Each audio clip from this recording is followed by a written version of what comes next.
Nós vivemos apressados, com agendas lotadas, perseguindo prazos e conciliando atividades profissionais e pessoais. A maioria de nós gostaria de ter um tempinho de sobra, mas isso parece impossível.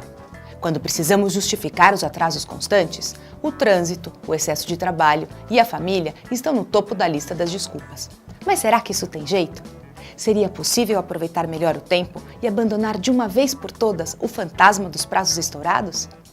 Neste curso você vai conhecer o que pensam alguns especialistas sobre a gestão do tempo e suas sugestões para colocar em prática bons hábitos que o ajudarão a dar conta do recado e a encontrar o equilíbrio entre a vida pessoal e profissional.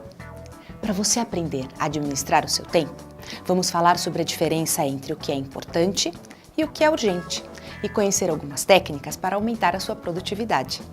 Você vai aprender também a reconhecer e domar alguns dos modernos vilões do tempo, como e-mails e redes sociais, e a tirar proveito do que oferecem de melhor. Preparado? Então vamos começar!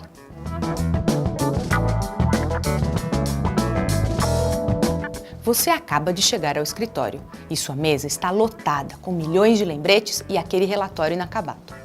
Seu chefe confirmou. Você vai representar a equipe no encontro fora da cidade em 2 dias. E por isso, tem que separar o material promocional que precisa colocar na mala, que ainda não está arrumada. Além disso, você precisa finalizar a apresentação que vai usar na reunião dessa tarde, depois de pagar as contas, garantir a reserva do hotel e combinar com o responsável a emissão do bilhete aéreo. Tudo com urgência, é claro. O dia mal começou e você já está atrasado? Tem alguma coisa errada. Você deve ter passado por uma situação parecida, ou conhece alguém que vive assim, não é mesmo? Em situações assim, o primeiro passo é identificar o problema. Existem diferentes maneiras de classificar as suas atividades. Alguns especialistas usam uma matriz de gerenciamento do tempo. Outros usam a sua experiência, conduzindo equipes para criar modelos próprios. Qualquer que seja o método, todos são unânimes em um ponto. Para administrar o tempo com sabedoria, é preciso diferenciar o que é urgente do que é importante.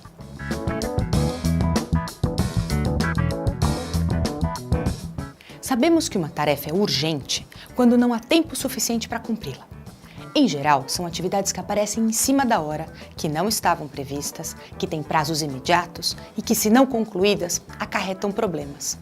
Você precisa lembrar que as tarefas urgentes sempre geram estresse e, por essa razão, devem ser evitadas a todo custo. Para fugir das urgências, planeje. Identifique as atividades que podem se tornar urgentes e tome atitudes para reduzir riscos. Se mesmo assim não for possível evitar a urgência, encare-a e não entre em pânico. Procure delegar e pedir ajuda, mas em todos os casos, aprenda com a urgência e adote medidas práticas para evitar que ocorra novamente. Fazer uma boa gestão do tempo significa diminuir o número de urgências.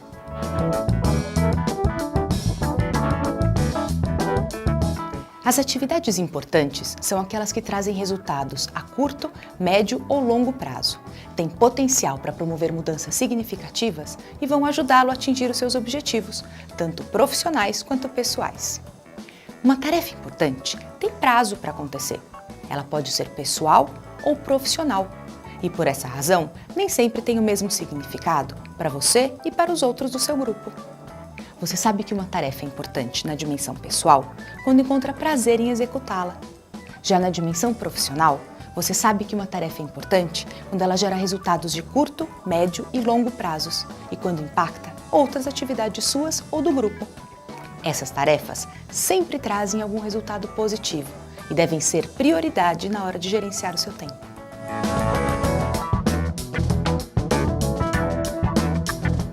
Existe uma terceira categoria de atividades que não são importantes ou urgentes e ainda assim ocupam grande parte do nosso tempo. De modo geral, na vida pessoal, são compromissos que cumprimos por receio de magoar pessoas ou por ter dificuldade em dizer não. Na dimensão profissional, são aquelas atividades que não estão necessariamente relacionadas com o trabalho, como ajuda para um colega que quer escolher um novo modelo de carro. Ou também atividades que não foram originalmente atribuídas a você, ou ainda atividades que você já poderia ter delegado. Essas atividades roubam o nosso tempo e não trazem satisfação, e não contribuem para os nossos objetivos. Por essa razão, é preciso evitá-las, praticando a assertividade.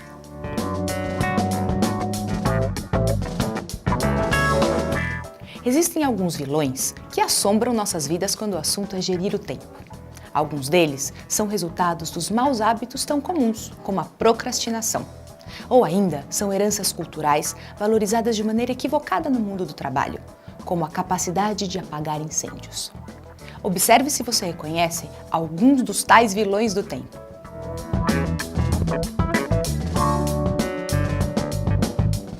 A procrastinação é o nome oficial do famoso recurso de empurrar com a barriga. É o equivalente a deixar para a última hora, adiar indefinidamente, deixar de lado qualquer tarefa desagradável, indesejada ou difícil. Quando procrastinamos, somos levados pela preguiça, pela dificuldade que a tarefa representa, ou ainda pelo perfeccionismo e até mesmo pelo excesso de segurança. Eu faço num instantinho. Muitas vezes também evitamos determinada atividade relacionada a alguém de quem não gostamos ou em quem não confiamos.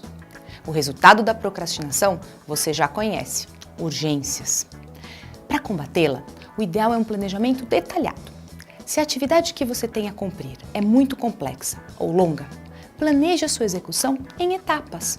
Se for preciso, delegue partes a quem pode ajudá-lo a concluir essa tarefa tão importante, antes que ela se torne uma urgência incontornável.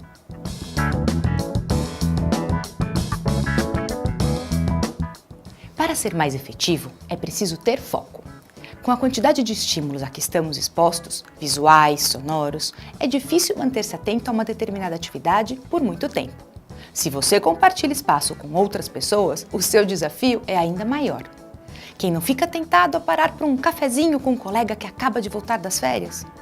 As interrupções constantes comprometem qualquer planejamento e, por esse motivo, é preciso ser disciplinado e manter o seu foco. Nada de paradas inesperadas. Ao dar início a uma tarefa, deixe claro para os seus colegas ou familiares qual é o seu objetivo, de quanto tempo precisa e o quanto isso é importante para você. Especialistas no assunto recomendam que o foco seja estimulado por intervalos pré-estabelecidos, como, por exemplo, 2 minutos de pausa a cada 20 minutos de trabalho. As tentações são muitas. Outras pessoas, e-mails, redes sociais, mas o exercício de concentração é recompensado pelo cumprimento dos prazos e a sensação boa do dever cumprido.